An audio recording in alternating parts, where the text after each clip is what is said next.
তো ফাইনালি শাহরুখ খানের ছেলে আরিয়ান খানের ব্যাডস অফ বলিউডের ট্রেলার কিন্তু চলে এসছে। এই সিরিজটা বেসিক্যালি নেটফ্লিক্সে আসবে, আর এই সিরিজের মধ্যে দিয়ে এই আরিয়ান খানের ডেডিকেশনাল ডেবিউ হতে চলেছে বলিউডে। তো বেশ কয়েক মাস আগে এর একটা অ্যানাউন্সমেন্ট টিজার এসেছিলো, প্রথম অ্যানাউন্সমেন্ট টিজার আর কি এসেছিলো এটা। তো সেখানে বাবা ছেলে দুজনকেই দেখা গেছিলো, আর টিজারটা বেশ আমার ভালো লেগেছিলো, যেভাবে পুরো ব্যাপারটা তারা প্রেজেন্ট করেছিল, বেশ মানে ইউনিক ছিল আর কি। তো তারপরেও তারা এই কিছুদিন আগে একটা অ্যানাউন্সমেন্ট টিজারই আর একটা নিয়ে এসেছিলো, বাট সেটার আমার আর ভিডিও বানানো হয়নি, কারণ তার কিছুদিন পরেই এই ট্রেলারটা ড্রপ করেছে। তো এখন আর ওই টিজারটার ভিডিও বানানোর কোনো পয়েন্ট নেই। তো চলো আগে দেখা যাক এই ট্রেলারের মধ্যে কী কী আছে। তো দেখে নেওয়া যাক তাহলে আরিয়ান খানের প্রথম ডিরেকশানে দ্য ব্যাডস অফ বলিউড কেমন হতে চলেছে। চলো।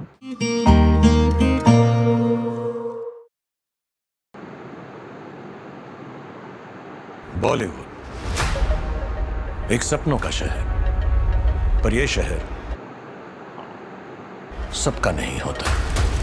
ओके, बेश कलरफुल। सपनों की दुनिया में कुछ लोग हीरो के घर पैदा होते हैं, ओके, और कुछ लोग ओ अच्छा लक्ष्य हीरो पैदा होते हैं।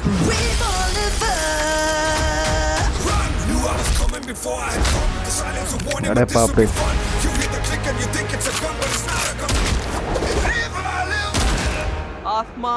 आसमान सिंह। स्टारडम के लिए कुछ भी करोगे? Not at all sir. तो तुम्हें स्टार नहीं बनना। सितारे तो बहुत हैं सर, लेकिन आसमान सिर्फ नहीं।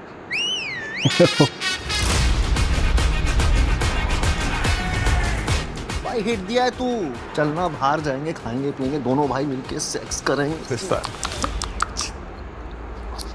नहीं आंटी, वो अलग करेगा, मैं अलग करेगा। राघव और लक्ष्य अब एक साथ सबसे बड़े स्टार की बेटी होना, जिसके आने से पूरी दुनिया हिल जाए, जिसका आप सबको है इंतजार।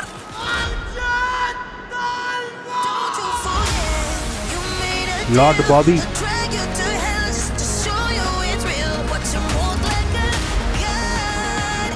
हम बनाएंगे सोडा वाला सबसे बड़ा फैमिली ड्रामा। फैन बाकी तल क्यों?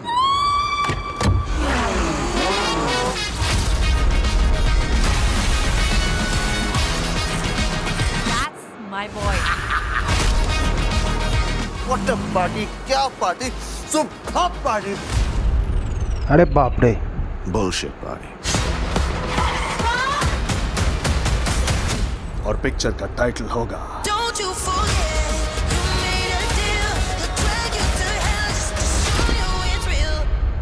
टेंशन नहीं लेने का, अंदर जाके लोग और भी फेमस हो जाते हैं।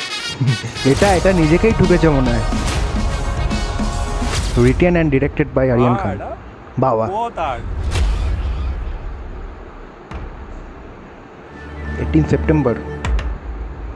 ওকে, কেমন লাগলো ব্যাডস অফ বলিউডের ট্রেলার? এক কথায় বলতে গেলে ট্রেলারটা মারাত্মক কালারফুল, দেখতে খুব সুন্দর লাগছে। যেভাবে ট্রেলারটা ডিজাইন করা হয়েছে সেটা কিন্তু সত্যিই ভালো। আর ট্রেলারটা শুরুতেই শাহরুখ খানের ব্যাকগ্রাউন্ডে যে ভয়েসটা শোনা যায়, সেটাই কিন্তু ট্রেলারটাকে আলাদা একটা জায়গায় নিয়ে যায়। যেটার যে ডায়লগটা রয়েছে, যে কেউ কেউ হিরোর ঘরে জন্ম নেয়, কেউ কেউ হিরো হয়ে জন্ম নেয়, তো কোথাও গিয়ে এই কথাগুলো আর কি রিলেটেবল, কোথাও গিয়ে কানেক্টেড। আর যদি এই ট্রেলারে যাদেরকে দেখা গেল তাদের কথা বলি, প্রথমেই তো দেখা গেল লক্ষ্যকে আর রাঘব জুয়েলকে। এর আগেও একটা সিনেমায় একসাথে কাজ করেছে, সেটা হচ্ছে কিল।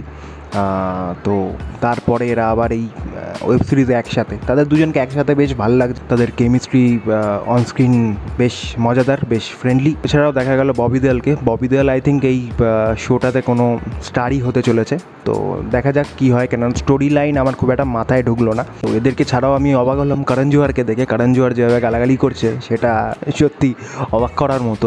এদের ছাড়াও এই সিরিজটাতে আর কি সলমান খান আর রণবীর সিংয়ের ক্যামিও থাকতে চলেছে। আমি জানি না আর কার কার ক্যামিও আছে বলে, দুজনকে দেখা গেল। তো সলমান খানকে এক সিনের জন্য আর রণবীর সিংকে এক সিনের জন্য দেখা গেল। তো ডেফিনেটলি তাদেরকেও ভালো লাগছে। এবার দেখা যাক তাদেরকে কীভাবে প্রেজেন্ট করে, কোন জায়গায় তাদেরকে নিয়ে আসে। মানে সিরিজের গল্পটাও লিখেছে আরিয়ান খান আর ডিরেক্টও করছে সে, সেজন্য এক্সপেকটেশন অনেক বেশি। ডেফিনেটলি তার বাবা যেহেতু শাহরুখ খান, সে বলিউডের রাজা, তো সেই কারণে তার থেকে সবার এক্সপেকটেশন বেশি থাকবে।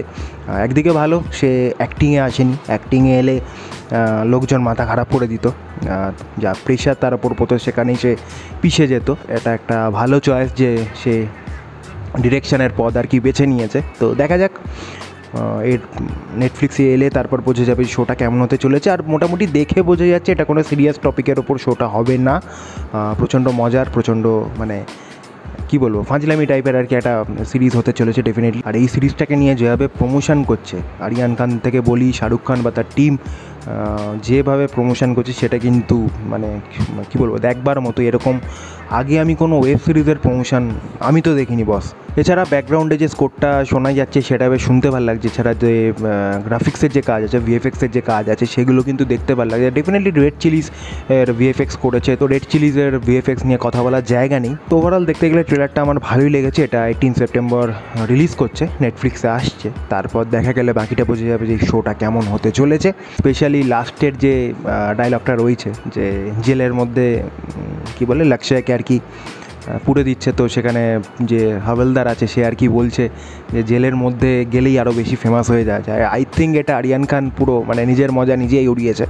তো এটা বেশ ভালো ব্যাপার, যেটা শাহরুখ খানও মাঝে মধ্যে করে থাকে, নিজের মজা নিজেই ওড়ায়। তো বেশ ভালো লেগেছে আমার জিনিসটা। তো এই ছিল আমার রিয়াকশান, এই ছিল আমার ওপিনিয়ন ব্যাডস অফ বলিউড নিয়ে। তোমরা জানিয়ে তোমাদের কেমন লেগেছে, আর ভিডিওটা ভালো লেগে থাকলে লাইক করো, শেয়ার করো, কমেন্ট করো। দেখা হবে আবার নতুন কোনো ভিডিওতে, ততক্ষণের জন্য বাই।